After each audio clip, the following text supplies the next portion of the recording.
नमस्कार दोस्तों, वेलकम टू kinetic defence. This will be a comparison video between Rafale and J-10C। दोस्तों, फरवरी 2019 के बालाकोट एयर स्ट्राइक और उसके बाद के एयर कॉम्बैट के बाद से साउथ एशियन स्काइज़ में एयर सुपीरियरिटी की एक नई रेस शुरू हो गई। जब इंडियन एयरफोर्स ने फ्रेंच डसॉल्ट राफेल की एंट्री हुई तो पूरा रीजन का बैलेंस ऑफ पावर इंडिया की तरफ झुक गया। इस डर को काउंटर करने के लिए पाकिस्तान एयरफोर्स भागते भागते अपने आका या फिर चाइना के पास गई, जहाँ से उसने चेंगदू J-10C फाइटर्स की इमरजेंसी प्रोक्योरमेंट डील साइन की। वहाँ की मीडिया ने क्लेम्स किया कि J-10C के AESA रडार और PL-15 मिसाइल राफेल का गेम ओवर कर देगी। लेकिन दोस्तों, डिफेंस टेक्नोलॉजी सिर्फ पेपर्स पे नहीं, फिजिक्स, मेटलर्जी और इलेक्ट्रॉनिक वारफेयर पर चलती है। आज के इस वीडियो में एक एक technical parameters, thrust matrix, radar module और मिसाइल डायनेमिक्स को डिकोड करेंगे और देखेंगे कि क्या सच में J-10C राफेल से कम्पीट कर पाएगा। सबसे पहले बात करते हैं इंजीनियरिंग बेस की। राफेल एक medium wait twin engine fighter jet है, जबकि J-10C एक लाइट वेट से थोड़ा ऊपर सिंगल इंजन जेट है। दोनों में सबसे बड़ा फ़र्क आता है उनकी पेलोड कैरिंग कैपेसिटी का। राफेल का पेलोड कैरिंग कैपेसिटी 9.5 टन्स का है विथ फ्यूल, जहाँ पे J-10C का सिर्फ 5.5 टन्स का पेलोड कैपेसिटी है। यानी कि अगर एक मिशन पे 2 राफेल जाते हैं तो उतना ही वेपन लोड कैरी करने के लिए पाकिस्तान को 4 J-10C भेजने पड़ेंगे। 4 जेट्स उड़ाने के लिए फ्यूल भी 4 गुना लगेगा, और पाकिस्तान में फ्यूल का क्या रेट चल रहा है ये तो वहाँ के लोग ही बताएंगे। इसके अलावा ट्विन इंजन का सबसे बड़ा एडवांटेज होता है सर्वाइवेबिलिटी।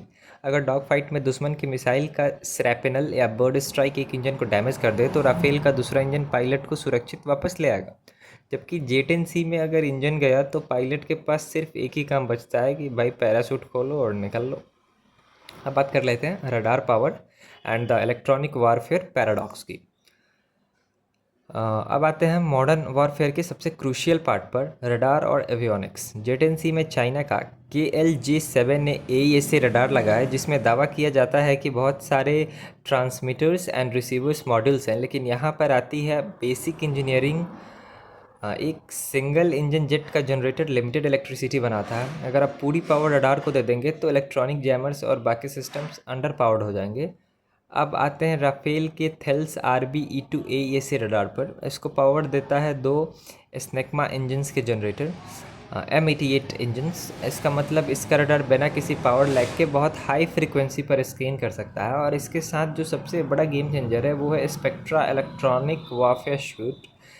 स्पेक्ट्रा सिर्फ दुश्मन के रडार को जैम नहीं करते, ये दुश्मन के इनकमिंग सिग्नल्स को एनालाइज करके उन्हें डिसेप्टिव जैमिंग से जैम कर देता है। यानी J-10C के रडार पर राफेल दिखेगा जरूर, लेकिन उसकी एग्जैक्ट पोजीशन कभी सही नहीं दिखेगी। वो जहां मिसाइल दागेगा वहां सिर्फ हवा होगी।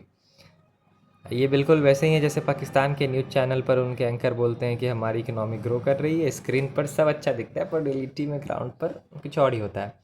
स्पेक्ट्रा के सामने J-10C का रडार बिल्कुल वैसे ही ब्लाइंड हो जाता है। अब दोस्तों बात करेंगे BVR combat and missile physics की, यानी मेट्योर वर्सेस PL-15। अब बात करते हैं सबसे बड़ा आर्ग्यूमेंट कि पाकिस्तान का दावा है कि उनकी PL-15 मिसाइल की रेंज 200 किलोमीटर है, जो राफेल की मेट्योर से ज़्यादा है।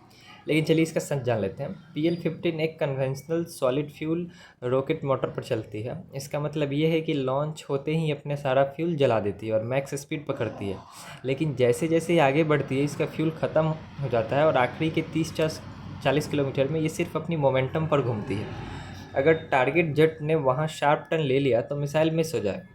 अब देखिए राफेल के ब्रह्मास्त्र यानी मेट्योर मिसाइल, इसमें लगा है एक solid fuel ducted ramjet engine. ये दुनिया का अकेली BVR मिसाइल है जो हवा से ऑक्सीजन लेती है और पूरे रास्ते अपनी स्पीड को रेगुलेट कर सकती है। इसका मतलब ये है कि टारगेट के पास पहुँच कर भी मेट्योर के पास इतना फ्यूल होता है कि वो अपनी स्पीड को मैक 4+ तक बढ़ा सकती है। इसका नो स्केप जोन दुनिया में सबसे बड़ा है, लगभग 60 से 70 किलोमीटर। अगर J-10C एक बार इस जोन में आ गया तो चाहे उनका पायलट कितना भी स्टंट्स कर ले वो बच नहीं पाएगा। प्लस राफेल के पास माइका मिसाइल क्लोज कॉम्बैट के लिए है, और स्कैल्प जैसी स्टेल्थ क्रूज मिसाइल है जो 500 किलोमीटर दूर खड़े होकर दुश्मन के बंकर्स को उड़ा सकती है। J-10C के पास ऐसा कोई combat proven long range cruise missile integrated नहीं है। Combat experience and industrial reliability, Rafale एक कॉम्बैट प्रूवन जेट बनाती है। इसने अफगानिस्तान, लिबिया, माले, इराक और सीरिया में एक्चुअल एयर डिफेंस सिस्टम्स को बाईपास किया है और सक्सेसफुली बॉम्बिंग मिशंस को अंजाम दिया है, इंक्लूडिंग पाकिस्तान इन ऑपरेशन सिंदूर।